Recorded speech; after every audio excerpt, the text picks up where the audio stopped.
com as dificuldades que nós temos para colecionar hoje em dia, vale a pena ser completista ou ficar apenas com as principais?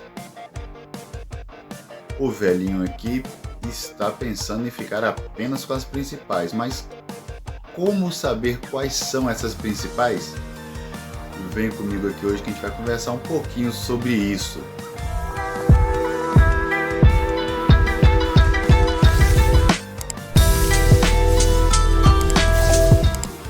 Olá, velhinhos e velhinhas, eu não sei como vocês vieram parar aqui, mas vocês estão no canal Que Há Velhinho, um canal da época que a Rede Manchete passava Pirata do Espaço segunda, quarta e sexta e Patrulha Estelar terça e quinta, e que a Pantera Cor-de-Rosa usava o horário nobre da TV no SBT. Bem, esse canal é exatamente dessa época.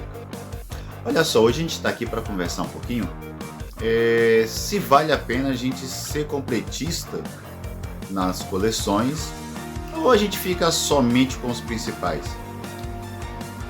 Em se falando de mundo geek, histórias em quadrinhos, jogos, bonequinhos, é importante a gente entender que não vai dar para ter tudo. Então a gente definir essa questão de se precisa realmente completar tudo na coleção ou se a gente pode ficar com aqueles que a gente identifica como os mais principais é fundamental. E normalmente a gente fala isso, né? Eu vou comprar só os principais. Tenho certeza que todo mundo aí já ouviu ou já usou essa frase quando a gente está falando aí de comprar colecionáveis. E realmente, para alguns casos, dá para a gente ficar só com os principais. Mas o que seriam esses principais? Vamos dar um exemplo aqui. A gente tem algumas franquias que não tem como você ficar num personagem só, é muito difícil. Por exemplo, vamos falar de Tartaruga Ninja. Normalmente você vai querer pelo menos os 4, né? Donatello, Michelangelo, Rafael e Leonardo. Eu só conheço um colega que a coleção dele é só de Donatello. Mas enfim, normalmente quando falam de Tartarugas Ninjas, você vai querer os 4, que seriam os 4 principais. Mas aí a gente pode expandir, eu quero o Mestre Splinter para formar ali o mestre e as tartarugas, mas de repente eu quero o Destruidor para ter um vilão para elas. E a coleção dá para parar nisso daí.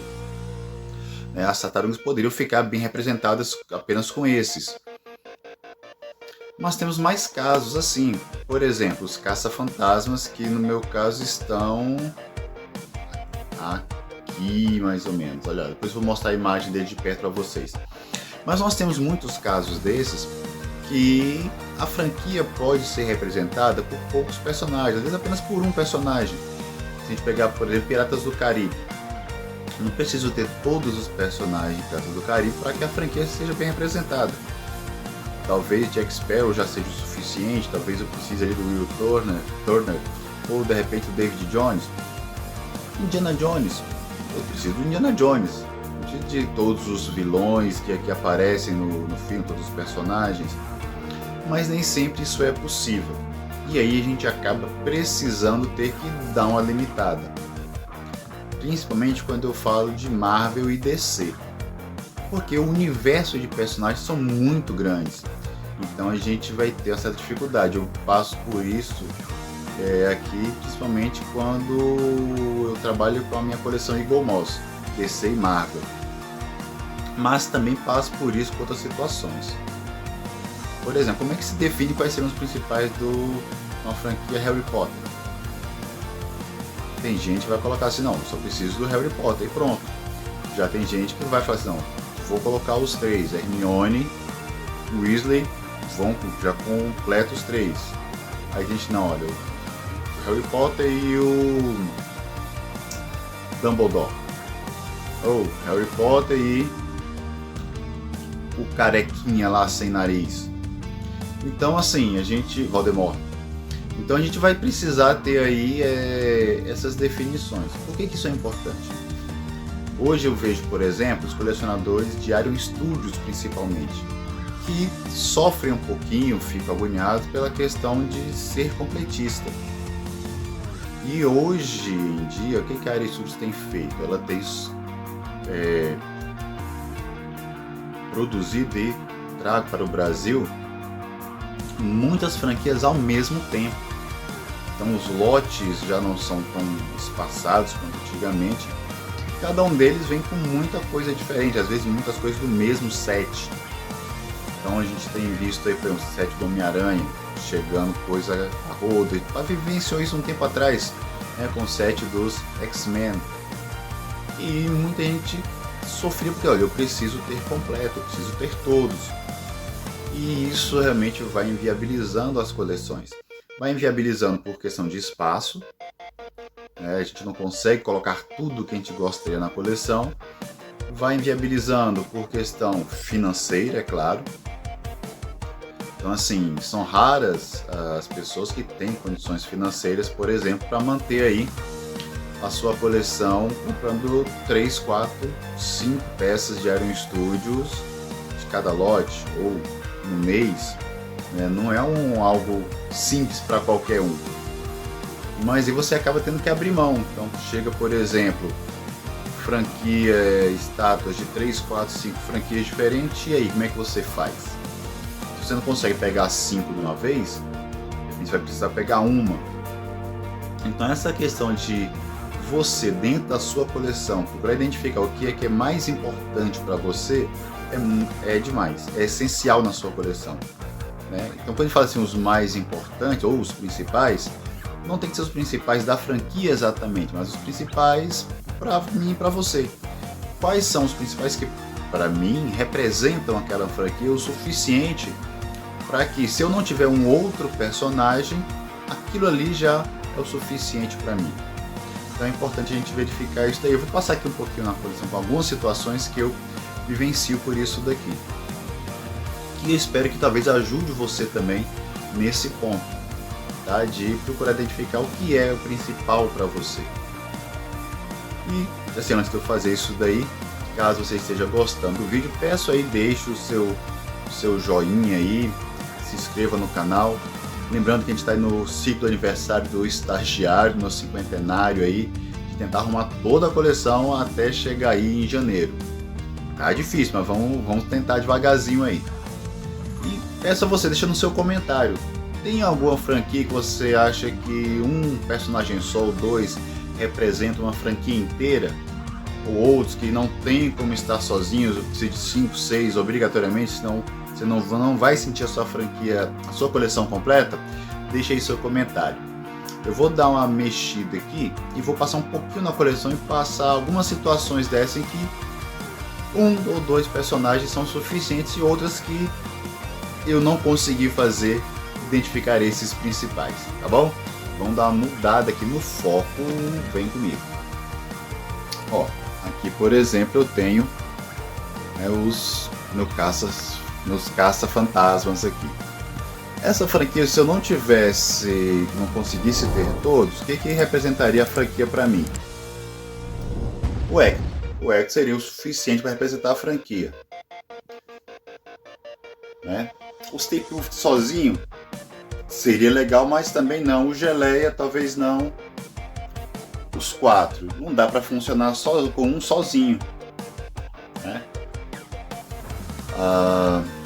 Lá do fundo não precisaria, mas como estava em promoção da Aero Studios, lembrando que esse set completinho aqui da Aero Studios não custou R$300, uma das últimas grandes promoções ali da Aero Studios. Então, por exemplo, aqui precisa de pelo menos os 4 ou o Hector, já representaria a coleção.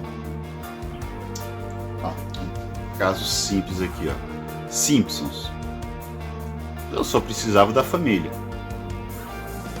Mas tem ali o Sideshow Bob ali e o palhaço. Também fica legal, mas não precisaria. A família já seria o suficiente para representar bem a franquia aqui na minha coleção. Quando a gente fala, por exemplo, de Toy Story. Toy Story, muitos personagens bem legais, mas por exemplo, para mim, o Woody e o Buzz já seria o suficiente. Mas como temos mais alguns, show de bola. V de Vingança. Não preciso de mais ninguém, nenhuma figura a mais para representar essa franquia de um filme que eu acho muito legal. Olha só, aqui eu tenho, por exemplo, a representação que seria o suficiente para mim de Star Wars. Mas, por exemplo, quando a gente trabalha com escalas menores, que são mais baratinhos, então assim, eu consigo ter mais personagens, poderia focar aqui, obviamente, no Darth Vader, mas o Darth Vader sozinho também já representaria a própria franquia.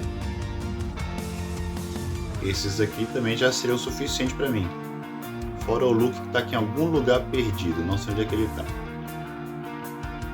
Esses aqui também seriam o suficiente. Yoda, Luke e Darth Vader também seria o suficiente para representar uma franquia que tem aí centenas de personagens. Olha aqui, por exemplo, Dr. Brown, McFly já representam por si só Volta para o Futuro. Mas, por exemplo, se eu tivesse o DeLorean, também já seria o suficiente. Rock Balboa, esse personagem já cumpre para mim.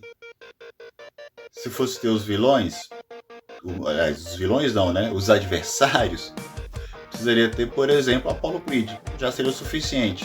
Ou, no máximo ali, um de cada filme. Senhor do Futuro, bastaria para mim um T-800 e um T-1000. Não preciso de mais nada da franquia. De terror, cada um por si só já representa a sua própria franquia.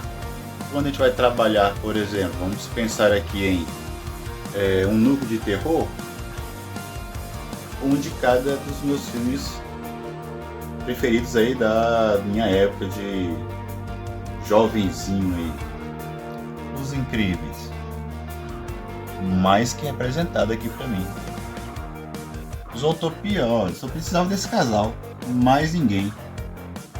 Mas ainda temos outros aqui, mas que, se não estivessem aqui, não fariam nenhuma falta. Núcleo de Scooby-Doo, se não tivessem outros, Salsicha e Scooby e um monstro, também já resolveria o meu problema. Olha só, Predador, um Dutch e um Predador para o primeiro filme e para o segundo filme junto com o Danny Glover. Prontinho também. Robocop. Aí o Robocop pode até pensar assim, mas se ele pegar um para cada filme. Bruce Lee também funciona muito bem sozinho. Série 24 horas também funciona bem sozinho. Mas a grande dificuldade é quando a gente começa a lidar com Marvel e DC.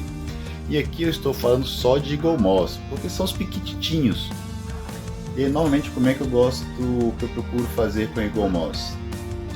E separando por núcleos e equipes. As coleções têm muito mais de 300 peças. Eu não tenho todas e não preciso ter todas, apesar de já ter muitas aqui. Como é que eu estou fazendo aqui na coleção? Eu vou pensando neles como grupos. Por exemplo, eu tenho a Tropa Alpha e a formação principal, ou a minha formação mais legal para a Tropa Alpha. Eu tenho aí, por exemplo, Liga da Justiça. Se eu precisasse minimizar isso aqui, eu colocaria a Liga da Justiça na sua primeira formação, não precisaria de todos. Titãs, por exemplo, também não preciso de todos. Posso colocar a formação principal quando eu conheci. Liga da Justiça Sombria, Sociedade da Justiça. Por exemplo, aqui, os meus mutantes mais queridos, apesar de ter alguns outros, porque é na época de assinatura, mas não me sinto forçado a ter que comprar muitos outros que eu não conheço, que eu não convivi na minha época de leitor de quadrinhos. Então eu consigo estabelecer assim o foco por aquilo que eu gosto, aquilo que representa para mim. Então eu tenho aqui Os Inumanos. Apesar de existirem muitos Inumanos, esses 6 representam para mim toda essa categoria, esse núcleo, né, de personagens. Então, quando a gente conversar e falar e alguém falar para você, eu coleciono só os principais, pergunte principais para quem, né? Os seus principais vão ser diferentes dos meus e assim por diante, mas o importante é que dentro da sua coleção você realmente tem os que são principais para você. Transformers, para mim é suficiente. Optimus Prime, que eu quero ter aqui na coleção ainda. Talvez Optimus Prime e Bumblebee também já é o suficiente, também já fica show de bola. Ou Optimus Prime e Megatron, representaria toda a franquia para mim. Então, quando você for pensar na questão do ser completista, pense no seu bolso, pense na sua saúde mental, porque às vezes você pode entrar numa neura nessa questão de eu tenho que completar, principalmente se forem itens caros, como Iron Studios, por exemplo, que atualmente chega muita coisa diferente, muita coisa bacana, muita coisa bonita e que mexe com a emoção da gente. Então tome bastante cuidado aí para você não ser um velhinho que vai ficar endividado, não vai ser um velhinho que vai ficar frustrado e deixar de curtir a sua coleção. Agora sim, eu preciso confessar, eu ainda sou completista em relação a histórias em quadrinhos. Mas nisso eu também abri mão de algumas coisas. Antes eu tinha ali o meu desejo de completar todas as revistas formatinhos da Editora Abril da Marvel. E aí eu parei para pensar, por quê? Não preciso. Então hoje eu tenho completado Grandes Heróis Marvel, que realmente eu li todas na minha época. Eu gostava bastante. Heróis da TV, que eu li todas também. E quero completar do Hulk, que é o meu personagem preferido ali na Marvel. Agora, Homem-Aranha, Super Aventuras Marvel, eu vou procurar aquelas histórias que eu li, que me trazem mais nostalgia. E é isso. Hoje eu já vejo, eu não preciso mais completar todas as formatinhos igual eu queria antigamente, ou todas as revistas. Eu posso perfeitamente ficar com aquelas que são melhores para mim e que eu queira ler novamente. Então, se for algo que eu li, não preciso ler novamente, eu não gostei, não vai ficar na coleção, porque vai ocupar espaço e vai tirar o espaço de alguém que vai ser bem-vindo na coleção. A mesma coisa para bonequinhos, por isso eu tenho um cuidado muito grande em relação ao que vem para a prateleira. Então, às vezes a gente compra coisa em leilão, num preço bacana e tal, e normalmente eu não jogo na prateleira de vez. Fica parado aqui nas caixas, fica parado aqui pra gente verificar, olha, vou negociar, vou usar para trocar, vou dar para alguém, ou vai realmente para a coleção. Essa parte de tudo que tem aqui na coleção, eu procuro fazer com que tenha um significado, né? Que tenha um significado. Vamos fazer isso em outro vídeo. Mostrar coisas para vocês que muita gente acha estranho não ter na sua coleção, mas que eu tenho muito orgulho de ter na coleção. Vamos fazer um vídeo somente sobre isso depois. Desculpa aí se ficou muito grande. Tchau, tchau, abraço do estagiário.